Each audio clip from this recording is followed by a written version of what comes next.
بسم اللہ الرحمن الرحیم۔ سبق نمبر 42 کوہ ہمالیہ۔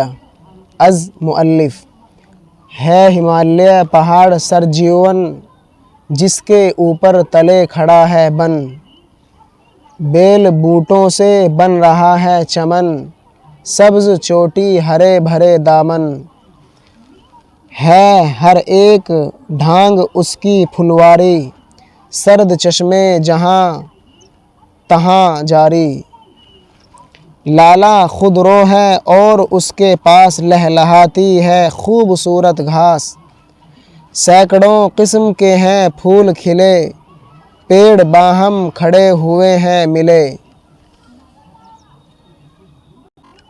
کہیں بن مالنا کہیں بیلا، کہیں اخروٹ اور کہیں کیلا، سال کا کیا ہی خوب جنگل ہے، سورماؤں کا بن کے دنگل ہے، بعد صبا قبل طلوع بوقت صبح، شمال مشرق سے چلنے والی ہوا جو صحت بخش اور خوشگوار ہوتی ہے، پوروا ہوا، سرجیون سرسبز و شاداب، جس میں پھلنے پھولنے کی صلاحیت ہو، ہرا بھرا فرحت بخش، دامن پہاڑ کے نیچے کی زمین، ڈھانگ کنارہ، لالا ایک نہایت سرخ پھول جس کے درمیان سیاہ داغ ہوتا ہے، خضرو قدرتی طور پر اگنے والا، لہلہانا کھیت یا سبزے کا ہوا سے ہلنا، سرسبزی و شادابی کا جوش مارنا،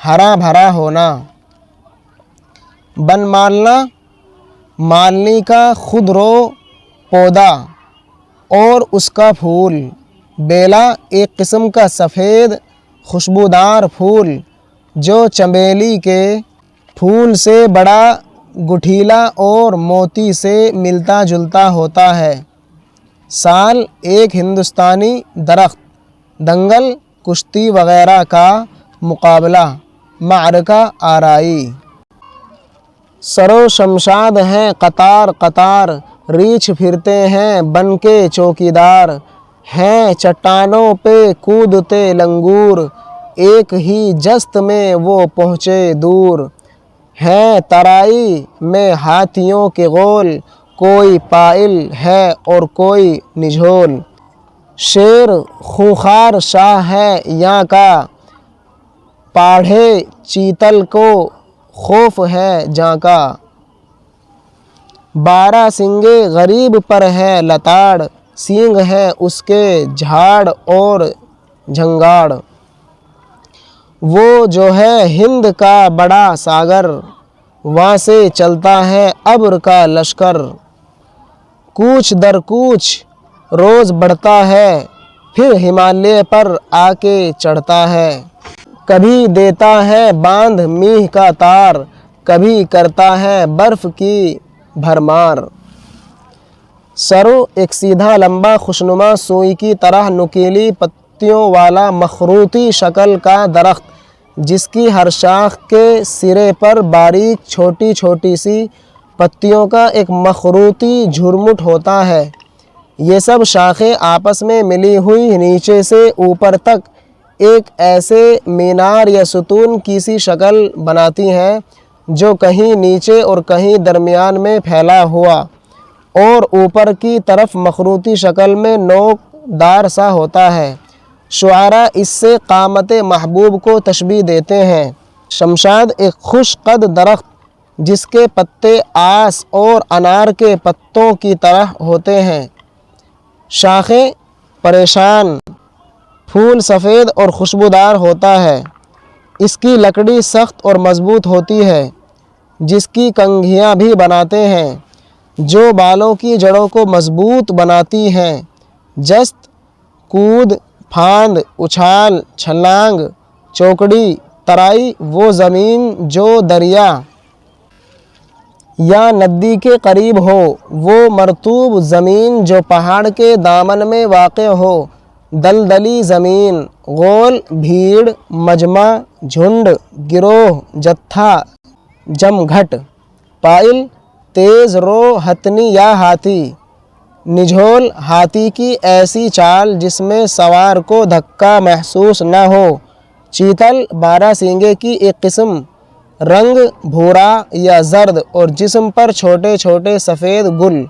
بارہ سینگا ایک قسم کا پہاڑی اور ہرن سے کچھ بڑا جانور جس کے سینگ شاخ در شاخ اور بہت لمبے ہوتے ہیں۔ لتاڑ تکلیف، دکھ، مصیبت، سرزنش۔ جھنکاڑ خشک جھاڑی، کانٹوں بھری شاخ، بغیر پتوں کے درخت۔ ساگر سمندر، بحر۔ تھا چڑھا یوں پہاڑ پر پانی، کی ہے قدرت نے کیا ہی آسانی۔ وہاں سے چشمے بہت ابل نکلے، ندی نالے ہزار چل نکلے۔ سندھ و ستلج ہیں مغربی دریا، اور یورپ میں میگھنا گنگا۔ ہیں یہ دریا بہت بڑے چاروں، جن میں بہتا ہے پانی الغاروں۔ پس سمندر سے جو رسد آئی، یوں ہمالیہ نے بانٹ کر کھائی۔ ہوا سرسبز ہند کا میدان، تیری حکمت کے اے خدا قربان۔ ہند کی سرزمین ہے انماتا، اور ہمالیہ پہاڑ جلداتا۔ اے ہمالیہ پہاڑ تیری شان، دنگ رہ جائے دیکھ کر انسان۔ ساری دنیا میں ہے تو ہی بالا، پہنچے جب پاس دیکھنے والا۔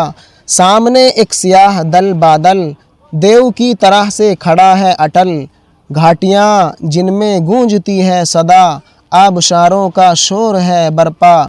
دبدبا اپنا تو دکھاتا ہے، گویا میدان کو ڈراتا ہے۔ ہے میرے دل میں یہ خیال آتا، کاش چوٹی پہ تیری چڑھ جاتا۔ وہاں سے نیچے کا دیکھتا میداں، جس میں گنگو جمن ہیں تیز رواں۔ الغاروں بہت زیادہ، کثرت سے۔ انماتا کثرت سے غلہ پیدا کرنے والی زمین۔ جلداتا پانی دینے والا۔ دل بادل بہت گہرا بادل۔ دیو بھوت جن یا راکشس جس کو دیکھ کر ڈر لگے۔ اٹل اپنی جگہ سے نہ ہٹنے والا۔ آبشار قدرتی پانی کی موٹی دھار، جو زور و شور کے ساتھ پہاڑ وغیرہ سے نیچے کی طرف گرتی ہے۔